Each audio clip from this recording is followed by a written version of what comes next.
विकास। रत्नागिरी जिल्ह्यातील विकास कामांसाठी निधी कमी पडू दिला जाणार नाही अशी ग्वाही उपमुख्यमंत्री तथा अर्थमंत्री अजित पवार यांनी दिली आहे।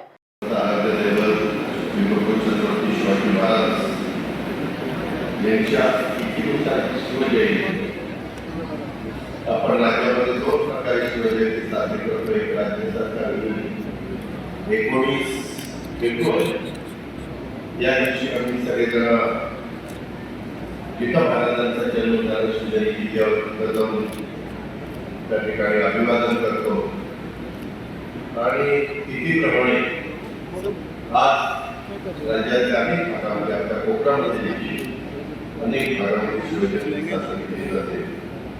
त्या शिवजयंतीच्या निमित्ताने देखील माझ्या राज्यातील तमाम जनतेला मी मनापासून शुभेच्छा देतो। आज खरं तर माझा जो आता संकल्प राज्याला सादर केला त्याचा 75 आमदारांनी 2 दिवस खूप चर्चा केली।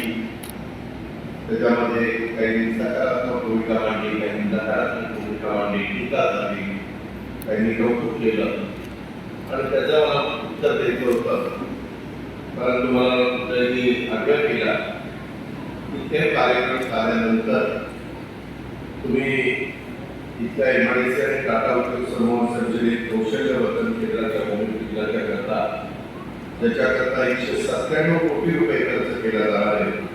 31 कोटी रुपये त्या ठिकाणी सरकारकडनं आणि MIDC कडनं आणि 165 कोटी रुपये हे टाटा उद्योग समूहाकडनं त्या ठिकाणी दिले जाणार आहे। कारण हा प्रोजेक्टच्या भूमिकेच्या करता मी खास आवर्जून आलो। तसाच एक शिवसृष्टीचा पण काही कार्यक्रम आहे। बऱ्याचशी सुनील तटकरे साहेबांनी सांगितलं तशा प्रकारे रत्नागिरी बदलत चाललेली आहे। काळानुरूप लोकप्रतिनिधींना पंचायतींना पालकमंत्र्यांना काही महत्त्वाचे निर्णय घ्यावे लागतात। लोकांच्या अपेक्षा वाढलेल्या आहेत। आपण इथला जो रस्ता होतो तो आपला नागपूरपर्यंत हा नॅशनल हायवे तिथं जाणार आहे। त्याचाही खूप चांगला परिणाम एकंदरीत रत्नागिरीच्या बाजारपेठेवर होणार आहे। इतर येणाऱ्या जाणाऱ्यांच्या संख्येवर होणार आहे। लवकरच तुमच्या इथलं विमानतळ हे पण व्यवस्थित करता त्या विमान धावपट्टीच्या साईज प्रमाणे विमानं तिथं उतरली जातील। त्याच्यातून पण पर्यटनाला एक गती मिळण्याच्या करता तेव्हा उद्योगपतीचं सहज विमानांनी येऊन त्यांचं दिवसभर काम करून संध्याकाळी जाऊ शकतील अशा प्रकारची पण सोय ही लवकरच आपल्या भागामध्ये त्या ठिकाणी होणार आहे। टर्मिनलचं काम माझ्या माहितीप्रमाणे अंतिम टप्प्यामध्ये अशा प्रकारचे अनेक बदल इथं केले जातात। रत्नागिरी उधमनगर येथील चंपक मैदानावर सुरू करण्यात येणाऱ्या टाटा संचलित कौशल्यवर्धन केंद्राचं भूमिपूजन उपमुख्यमंत्री अजित पवार यांच्या हस्ते आणि उद्योगमंत्री उदय सामंत, खासदार सुनील तटकरे, आमदार शेखर निकम आदींच्या उपस्थितीमध्ये करण्यात आले। टाटा संचलित कौशल्यवर्धन केंद्राचं उद्घाटन वर्षभरातच केलं जाईल असा विश्वास उद्योगमंत्री तथा पालकमंत्री रत्नागिरी जिल्हा उदय सामंत यांनी व्यक्त केलाय। विधानसभा मतदारसंघाचा आमदार म्हणून जिल्ह्याचा पालकमंत्री म्हणून दादा मी तुम्हाला मुख्यमंत्र्यांना आणि सुनील शब्द देतो की कुठच्याही परिस्थितीमध्ये हे स्किल सेंटर 1 वर्षामध्ये उद्घाटनाला तयार होईल आणि त्याचं उद्घाटन देखील आपल्या सगळ्यांच्या उपस्थितीमध्ये आम्ही अतिशय चांगल्या निवांताने करू। आज रत्नागिरीमध्ये अनेक प्रकल्प सुरू आहेत। रस्त्याची कामं सुरुवात करण्यामध्ये कदाचित काही गोष्टी आपल्याला असताना दिसत आहेत, पण तुम्हाला खात्री आहे 1 वर्षानंतर दादा पुन्हा जेव्हा रत्नागिरी दौरा करा तर महाराष्ट्रातले सगळ्यात सुंदर शहर म्हणून रत्नागिरी शहर आपल्याला बघायला मिळेल।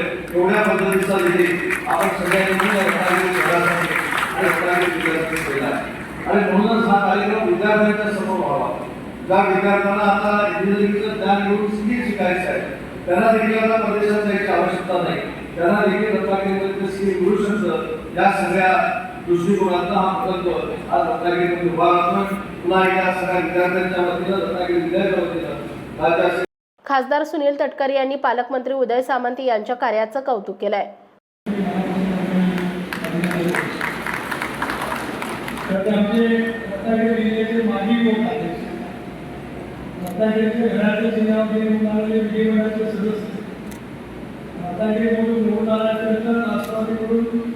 राज्याचे राज्यमंत्री आणि या जिल्ह्याचे पालकमंत्री अशा त्यांच्या वेगवेगळ्या राजकीय वाटचालीमध्ये गेली 25-30 वर्ष आम्हाला सर्वांना एकत्रितपणाने काम करतात.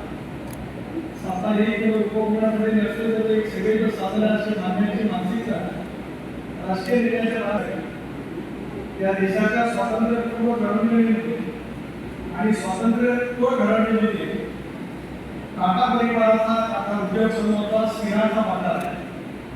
ब्रिटिशांच्या कालावधीमध्ये सुद्धा टाटांनी खूप मोठ्या पद्धतीचे स्टील उद्योग या समस्त देशभरामध्ये उघड केले. आणि एका जिल्ह्याच्या परिसरामध्ये उभारले 5 हॉस्टेल असले त्याच्यावरती सगळी ताकद अंदाज आल्यानंतर अतिशय जुना याप्रसंगी आमदार शेखर निकम, जिल्हाधिकारी एम देवेंद्र सिंग, मुख्य कार्यकारी अधिकारी वैदेही रानाडे, पोलीस अधीक्षक धनंजय कुलकर्णीसह MIDCचे अनेक वरिष्ठ अधिकारी आणि विद्यार्थी मोठ्या संख्येने उपस्थित होते. महाराष्ट्रातील तसेच कोकणातील महत्त्वाच्या बातम्या पाहण्यासाठी कोकण 24 तास न्यूज चॅनलला यूट्यूबवर सबस्क्राईब करा आणि बेल आयकॉन प्रेस करा.